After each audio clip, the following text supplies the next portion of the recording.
जय गुरु जी संगत जी। सत्संग ऑफ गुरु जी चैनल पे आई हुई संगत का बहुत बहुत स्वागत है। गुरु जी महाराज को कोटि कोटि प्रणाम है। आइए मंत्र जाप कर लेते हैं। ओम नमः शिवाय शिव जी सदा सहाय। ओम नमः शिवाय गुरु जी सदा सहाय। ओम नमः शिवाय शिव जी सदा सहाय। ओम नमः शिवाय गुरु जी सदा सहाय। जय गुरु जी संगत जी। संगत जी, ये सत्संग जो है कोरोना टाइम का है। एक आंटी कोरोना टाइम से पहले से ही बड़े मंदिर आ रही थी, यानी कि 2018 में वो जुड़ी थी और 2018 से ही वह गुरुजी महाराज के पास आ रही थी। उन्हें किसी संगत द्वारा पता चला कि आप इतनी परेशान रहती हो, क्यों ना आप गुरुजी के यहाँ पे जाएं। तो उसने बोला, आंटी ने, कि मैं कई जगह हो चुकी हूँ, कई बाबाओं के पास हो चुकी हूँ, कहीं पे भी कोई समाधान नहीं मिला है। अब तो मेरा डॉक्टर के साथ साथ इन चीज़ों से भी विश्वास उठ गया है। उन्होंने कहा कि यह कोई तांत्रिक नहीं है, कोई झूठे मोटे बाबा नहीं है, साक्षात भोले बाबा है, शिव महाराज हैं, गुरुजी हैं। गुरुजी एक मानव रूप में आए थे और उन्होंने समाधि ले ली है। वह धरती पे नहीं है, लेकिन उनके आशीर्वाद से आज भी वहाँ पर सब कुछ चलता है। और गुरुजी महाराज के यहाँ पर जाकर चाय प्रसाद पीने से ही कई लोगों के कष्ट दूर हो जाते हैं। वह आंटी कुछ समय तक नहीं जा पाई। एक दिन वह शिव जी के मंदिर गई तो उनको याद आया कि किसी ने इस तरीके से मुझे बोला था। उन्होंने प्रयास करने शुरू किए और कुछ समय बाद वह वहाँ पर पहुँच गई। उन्होंने गुरुजी महाराज के यहाँ पे दर्शन किए, उनको बहुत अच्छा लगा और उन्होंने कहा, यह तो स्वर्ग जैसा मंदिर बना हुआ है। और मुझे स्वर्ग में दर्शन हो गए महाराज के। गुरुजी महाराज की उनको फ्रेगनेस आई थी। इन बिटवीन कुछ समय बाद वह वहाँ पर कोरोना लग जाता है। कोरोना में लड़ते झगड़ते किसी भी तरीके से वह आंटी वहाँ पर पहुँच जाती थी। कुछ समय तक वहाँ पे पहुँचती थी। कई सेवादारों ने उनको पैदल भी अंदर नहीं आने देते थे। जो पहला करंट था कोरोना का, उसके अंदर बहुत ज़्यादा स्ट्रिक्टनेस थी। सेकंड कोरोना में मेरी भी वहाँ पर सेवा लगी थी। जब मैं कोरोना में सेवा करने लग रहा था, बहुत लंबे समय से करीबन 1-1.5 महीना मैंने उनको देखा लगातार। वह आती थी और पीछे पत्थर पे जाके बैठ जाती थी। हम बोलते थे, आंटी जी मंदिर नहीं खुलेगा, कोरोना के कारण बंद है। मुझे पता है, मुझे अपने कर्म काटने हैं और उन कर्मों को काटने के लिए ही मैं यहाँ पर आई हूँ। मेरे बाबा मुझे कब ब्लेस करेंगे मुझे खुद को नहीं पता है। हम उनको छोड़ के चले गए। हमने कहा अब हम इनको लंगर भी दें, कोरोना है, कहीं कुछ हो ना जाए।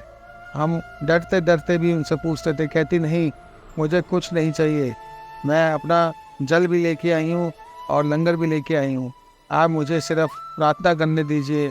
वह आंटी कई घंटों वहाँ बैठी रहती थी और घंटों के बाद जब शाम को 7 बजे मंत्र जाप होता था, वह तब जाती थी। मंत्र जाप सुनने के बाद मंदिर से चाय प्रसाद जरूर आती थी सेवादारों के लिए, और आंटी भी वहाँ पर खड़ी हो जाती थी अपना गिलास लेके। कहती थी, कुछ मुझे भी दे दो, मैं भी प्यासी हूँ इन चीज़ों के आशीर्वादों की। और जब वह चाय प्रसाद पीती थी, कुछ समय फिर निकला और हम सेवा के लिए वहाँ पहुँचे तो वह आंटी पत्थर पे बैठ के अपना सिर मार रही थी और हमें बड़ा दुख लग रहा था। कभी ब्लड निकलता था तो कभी सूज जाती थी जगह। हमने कहा, आंटी आप इतना मायूस क्यों होती हैं? एक दिन मेरा मन किया, मैं पहुंच गया दोबारा से।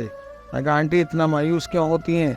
आंटी ने कहा कि मेरे दुख इस तरीके के हैं कि मेरा पति भी अब मुझे बांझ कहने लग गया है। पहले तो मेरी सास और मेरी ननंदी कहती थी, आज मेरी शादी को 16 साल हो गए हैं लेकिन मेरे पास बच्चा नहीं है।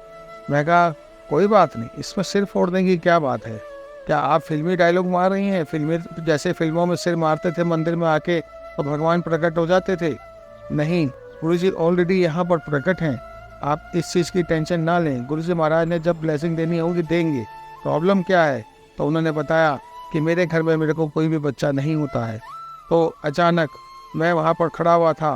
मैं कहा, आंटी चिंता ना करो, आप जाके अपने टेस्ट तो करवाया करो, कोई बॉडी के टेस्ट कराओ, क्या पता आप प्रेग्नेंट ही हो। तो हमें इतनी बात बोलने की देर थी। उन्होंने शुक्राना किया, कहा, हे गुरु महाराज, किस रूप में आके आप क्या बोल देते हैं, हम लोग नहीं समझ पाते हैं, हम आपको कंप्लेंट ही करते रहते हैं। मैं माफ़ी चाहती हूँ कि मैंने आपको कंप्लेंट करी, और वह आंटी वहाँ से चली जाती हैं। 2 दिन बाद उनको आना होता है, वह आती हैं और वो पूछती है वह अंकल कहाँ हैं? उन्होंने कहा हमें नहीं पता। तो उन्होंने याद किया कि 2 दिन पहले संडे था, तो संडे को वो अंकल मिलेंगे। जब वह वहाँ पहुँचा तो उन्होंने पूछा कि वह अंकल कहाँ हैं चश्मे वाले? तो उन्होंने सेवादारों ने बोला वह अंकल अभी आ रहे हैं। तो जब वो मुझे मिली तो उन्होंने मुझे बताया कि बहुत बहुत शुक्राना है आपका भी, गुरुजी महाराज का भी, मैं प्रेग्नेंट हूँ और मेरे पास ट्विंस है। वह ट्विंस बच्चे उनके पास होने के बावजूद पता चला कि वह बहुत खुश हो गई और कुछ महीनों तक उनको बेड रेस्ट के लिए बोला है डॉक्टर ने। उन्होंने कहा इतने बड़े डॉक्टर ने मुझे ब्लेस किया है तो मैं यहाँ पर बैठ के रेस्ट क्यों करूँगी, मैं तो अपने पिता के पास आऊँगी। मेरे पिता मना करेंगे परमेश्वर तो मैं आना बंद करूँगी। तो कुछ महीने तक वह आती रहीं और उन्होंने बोला अंकल अब मैं आगे से नहीं आऊँगी, जब मेरे बच्चे हो जाएंगे मैं तभी आऊँगी। मैं कहा ठीक है आंटी जी जाइए, जो होगा अच्छा होगा और आगे के लिए भी अच्छा ही होगा, चिंता ना करें। आंटी इतनी खुशी से गई और कुछ महीने बाद, तकरीबन 6 महीने बाद वह मंदिर में आई, कॉन्टेक्ट नंबर पर फ़ोन किया और बोली कि आप मंदिर में हो? मैंने कहा हाँ मैं हूँ आंटी जी, बताइए हुक्म कीजिए। कहती मैं मंदिर में आई हूँ जोड़े को लेके, और वह ट्विंस एक लड़का एक लड़की उनको मिली और उनकी फैमिली कंप्लीट हुई। फिर मैंने उनके पतिदेव से पूछा अब आप बताइए ये बांझ है? आप लोग इसको बांझ बोलते थे आंटी को। समय है, सब अपने कर्म काटने के लिए आए हैं, सब अपने अपने कर्म काटते हैं। आंटी इतनी खुश, गुरुजी महाराज के लिए तो डब्बा लाई थी, मेरे लिए भी मिठाई का डब्बा लेके आई और कहा कि आप यह डब्बा पूरा ले जाइए। मैंने मना कर दिया, मैंने कहा गुरुजी महाराज के यहाँ पे जो डब्बा चढ़ा के आए हो और उसी डब्बे में से सबको मिठाई दे दीजिए। जब हमने कोरोना ख़त्म हो गया था तो मिठाई खाई, हमें भी बड़ी खुशी हुई। हमने दोनों बच्चों को देखा, जो सगन होता है जिस तरीके से उस समय जो पैसे थे हमने उस पर सगन रख दिया और कहा मगर जाओ, मगर गणपति और पार्वती जी आपके घर में आई हैं, आप ध्यान रखिए इनका। और एकदम सफलपूर्वक आज तकरीबन वह 3 से 4 साल बाद मंदिर मेरे को मिली और मैं देख के पहचान गया और मैं खुश हुआ।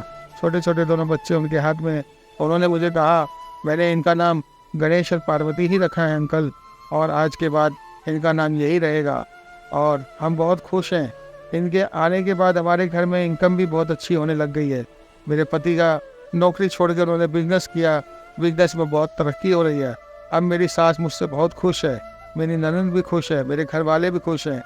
गुरुजी महाराज का मैं शुक्राना करने आई हूँ, इन दोनों को शक्ति दें और जिस हिसाब से आज की डेट में मेरे पूरे परिवार को रखा हुआ है उसी तरीके से मेरे परिवार को खुश रखें और मुझे भी सेवा का मौका दें। मैं इस सत्संग को यहीं पे विराम करता हूँ आंटी जी के, और शुक्राना करता हूँ गुरुजी महाराज का।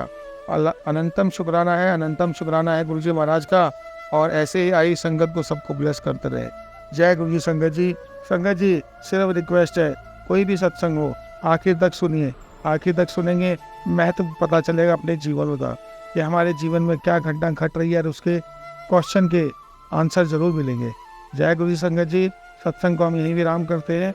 जय गुरुजी, जय गुरुजी, जय गुरु।